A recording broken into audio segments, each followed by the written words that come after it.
So, okay, a question that comes up a lot and gets bandied about is that you can run your diesel heater on waste engine oil.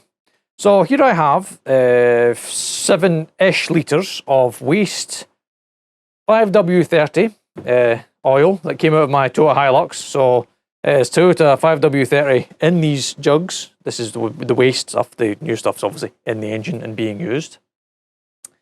Because I've seen a few videos of people doing it, and I saw one very annoying video that's got millions of views because it's got a clickbait title of free heat and illegal. That annoys me. If it's not that it's got millions of views, I couldn't give any less fucks if it was possible. But the fact that the guy used a very, very clickbaity, title in this economic crisis when people are looking for ways to heat their homes up, cheaply, and you put free and illegal in the title and to get folk to click on your video, and you were basically burning waste oil in a diesel heater and making it work. Which is fair enough. And it does work. Well, sometimes it works. The thing that probably will determine whether it works or not is how dirty your waste oil is and what viscosity it is. Because I've had waste oil in the past that in the cold is as thick as treacle. This stuff is not that. 5W30, the Toyota stuff, at least I know of, is like water. It is thin as, not quite as thin as water, but it's pretty thin. And in this diesel heater, which is the cheapest one that I have at the moment, I think this was £115, inside the fuel tank is a little bit of diesel. A little bit. Like, quarter a tank. What I'm going to do is, I'm going to take that litre of oil, pour it in there, maybe the 2 litres. We're going to fill that up. I'm going to run it. Obviously, it's going to start on diesel because that's what's in the pump. It's going to start. And I'm going to let it run. And I'm going to let it run all night. And I'm going to come back tomorrow. And if it's still running, great. But if it's gone out, we're going to take it apart and see what the insides look like. If it's still running, we'll also take it apart and see what the insides look like.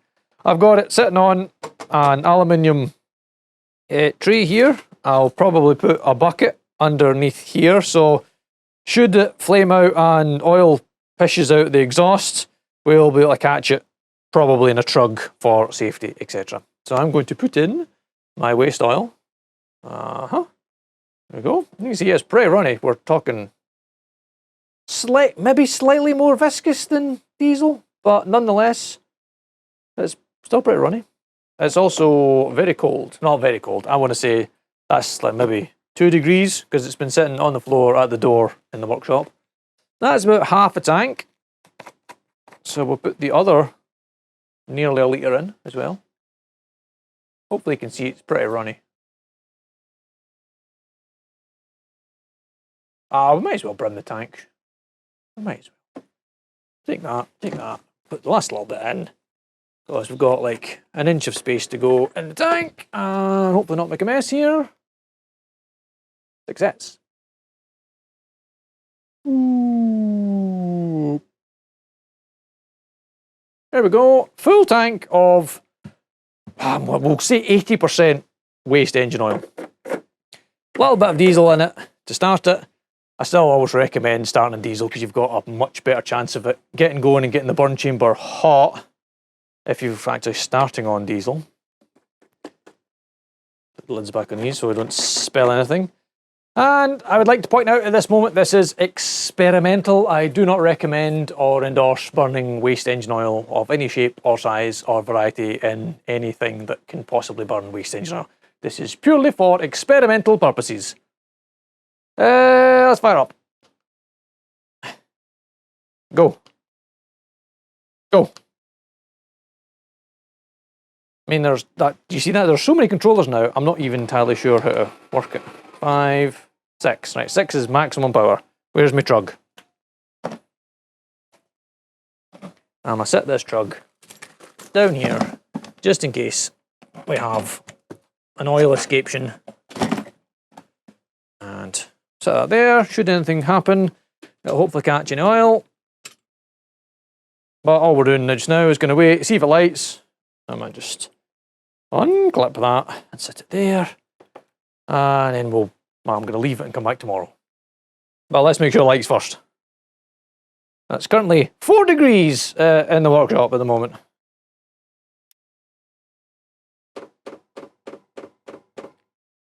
Well, it's lit. I can hear combustion. I wonder if I should put a silencer on it just to aid with keeping the combustions in. Where is my silencer? There it is. Let me just stab a silencer in here. Oh no, I can't because I've made one of the weird ones. It's silencerable-less. God damn it. Anyway, it's running, the exhaust's hot, the gas is relatively hot, and there it goes. Should probably take my carbon monoxide alarm out with me tonight so it doesn't beep all night. Because I'm not sure this one's particularly well tuned or tunable in any way, shape or form. I'm going to run that for a few minutes and see if it keeps running once it actually starts to run on waste oil. Oh, the smell certainly changed. Oh. Oh. Is it lighting and going on and off? It doesn't sound particularly happy. It's making my eyes nip. Yeah, the carbon monoxide's going up on the fire angel, so that means the flame's going on and off.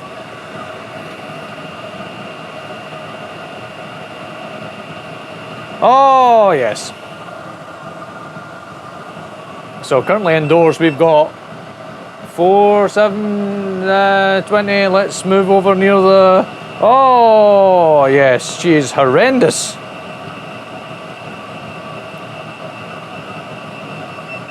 That's too much. That was still going up. And that was at a conservative distance. Oh, 400. Just 400 and so. Hello, a little bit backfire. 450, maybe 470 at worst. Has it got a. Oh, it does have a hold. It's got a max. We'll let it do a max. I've got 480 and it won't stop beeping at me. No, not me. Let me make the beeping stop. Yeah, those carbon monoxide alarms are going to go off fairly soon. I mean, I can hear it's not happy. I think it's gone out. I mean, it's still trying. I can see puffs of smoke. But, right, I'm going to let it run, and I'll bring you back if it goes out, or tomorrow, whichever one happens first. It is the next day. We have come in. The heater is stopped with E8, which is flame out. Is that flame out? That run out of flame? I think it's run out of fuel. That's what I think it's done out of, which is good. That means it ran the whole time on waste engine oil. But I have noticed a few things before we go too much further. So there is a puddle of a very, very thick-looking black goop here. Oh, that's bitumen. That is bitumen. That is not even liquid. It doesn't even stick to your finger. It's bitumen. Right. I've also noticed everything in the blast radius of the exhaust, there's this, and it's all over the workshop. It's hard and crispy. And also, can you see inside that exhaust is the same. It has got chunks. If we look in the... God, there's more bits up here. It is literally everywhere in the workshop is covered in black ash. If we look in the tank, there's no fuel left. We have run it right down until it ran out. That's the pickup pipe there, you can see. And it has run up to that point, so it's actually run out of fuel. It hasn't flamed out because it got choked up inside. It has flamed out because it ran out of fuel. Okie dokie. Well, guess we should take it apart now. Right, I'll prep the area and take it all out its case and whatnot and get it ready to disassemble in front of you. Okay, I've extracted the heater from the housing, shall we call it? And, oh man, this bitumen tar that's stuck on the end, it really is like tar. You sit on the floor. Don't make a mess. Well, any more mess than you already have. And now we're into the heater. The exhaust doesn't look too bad. It's a bit black. Right, bit wood. Good. Sit there. It's a bit black looking.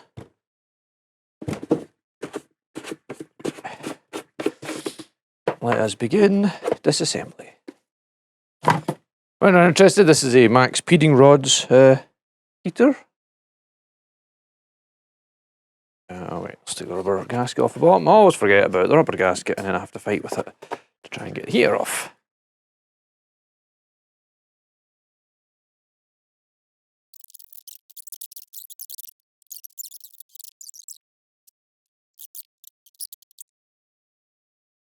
Right, I've got no idea where my tool is for going around the glow plug, so we'll just use needle nose pliers and hope for the best.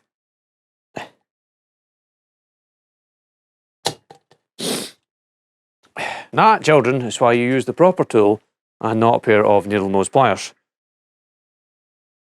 Never mind.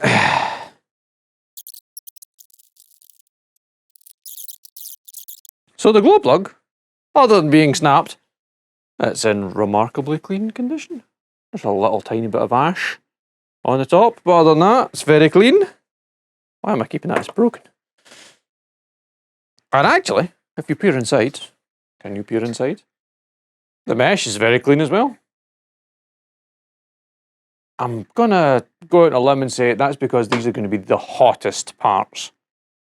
These are basically going to be glowing red or orange hot at the time, so they're going to turn the ash into carbon dioxide basically.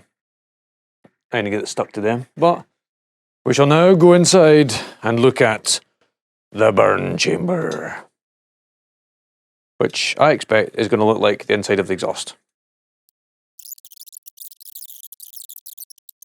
Now, important safety note, if you damage this gasket in any way, shape or form, replace it with a new gasket, please.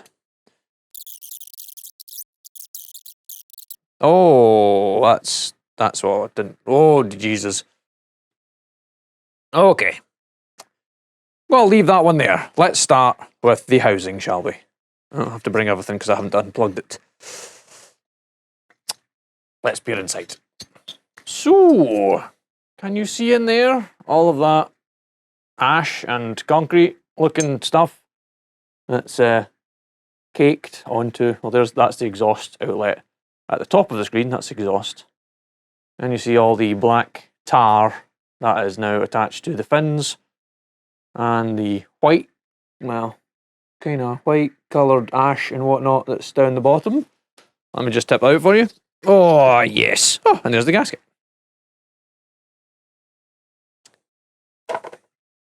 So down at the bottom there is rather a lot of ash and stuff, but not what's compared to the inside of the burn chamber.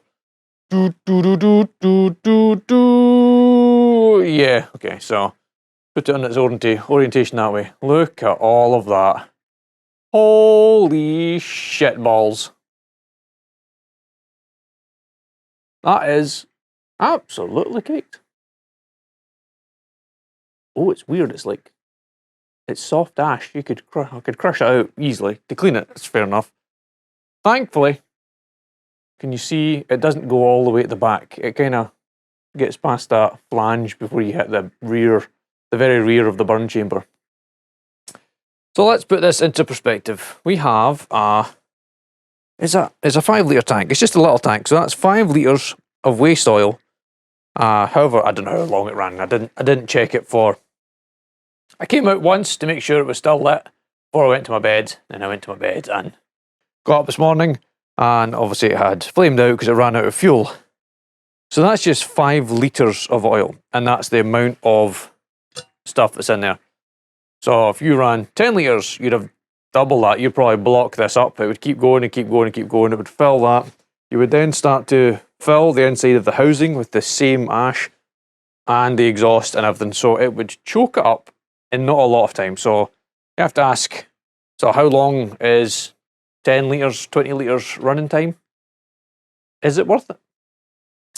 Because the comment I had was people saying, oh, I've seen other folk doing it and you said it doesn't work. Well, it does work up to a point.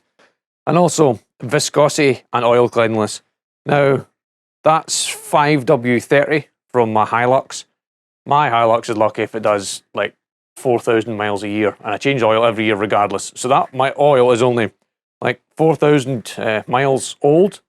So if you're using really old, dirty, filthy, nasty engine oil that's thick, because that's 5W30, that's basically almost as thin as you can get before you get in the realms of super ecology type, you know, this kind you put in your Prius, so it's basically got like no resistance on the engine. You start using heavier, thicker oils, that's harder for the pump to pump. And I know someone is typing fierce in the comment, just preheat the oil. Yeah, okay, but that removes a simplicity of the step where you're no longer just pouring it into the tank and burning it. You're now having to heat your oil. And then we go to, well, do you just cut your oil half and half with diesel? Yes, that just means you get twice as long running waste oil before it absolutely jams solid and you have to clean it again. Or you just buy kerosene, which the price has come back down again. Kerosene heating oil. Well, it has here anyway. It's come back. No, it's not cheap, but it's cheaper than diesel. And it burns hotter. And it burns clean. And you don't have to take your diesel heater apart to this, because you have to fully disassemble your diesel heater to clean all of that stuff out. I mean, that bit in there, I'm going to have to sit with the brake cleaner and a screwdriver and scrape all of that off all the fins. Same with that, that's going to need scraped and cleaned. And then probably filled back up with diesel and let it burn hot to burn everything off that I've missed that's in there. And I don't know how I'm going to clean this exhaust, because it's not terrible, but it's not great. Now, if you can see in there, that kind of goes all the way, this charge, and it's going to blow that out eventually, hopefully, once it gets hot enough. The exhaust wrap might have helped keep the exhaust hot enough, and that's why I only did it on the last little bit that was sticking out. It might have kept the exhaust hot enough to keep it going and keep it blowing out. So hopefully when I put it back in with diesel and find a new glow plug, we'll be able to run it back up and actually clean it out fully. Well, that brings us to the end on the topic of, can you run your diesel heater on waste engine oil? Yes, you can. Should you? Probably not. But it's up to you. I'm not making decisions for you. You can do it. It does work, depending on oil viscosity, temperature, those kind of things. And actually, if your diesel heater's tuned to run hot enough and hard enough, this one isn't tunable. It just happened to be able to run it. Again, here in Scotland, burning of waste engine oil is 100% illegal. And obviously it's illegal, so I can't recommend you do it. That's illegal, it's against the law, you shouldn't do it. And that's the end of that. Wherever you live in the world might be different, and you can quite happily burn waste engine oil, but I'd recommend cleaning it to the best of your ability. Like if you've got a centrifuge or, I don't know, 1 micron filters, you can put it through to try and get most of this material, debris, crap out of the oil before you actually try and burn it. I mean, it burns, but it makes a hell of a mess inside your heater. Same with veg oil. I've seen people go, oh, just burn veg oil in it. I've watched YouTube videos of the guys that have been burning veg oil, and they do this, they take the heater apart, and it's full of black tar as well, because it's veg oil. That's what happens. You burn the good bits, and the burnt bits that are left over is all the black tar and the fatty acids and whatnot. That's why biodiesel exists, because it takes all of that, the acids and the ethers and the other bits, and trans-esterifications them into the stuff that'll actually burn in your engine and not turn into black sauce. So with that in mind, any comments, questions, anything like that, leave them down below. I'll try my best to answer them. And as always, thanks for watching.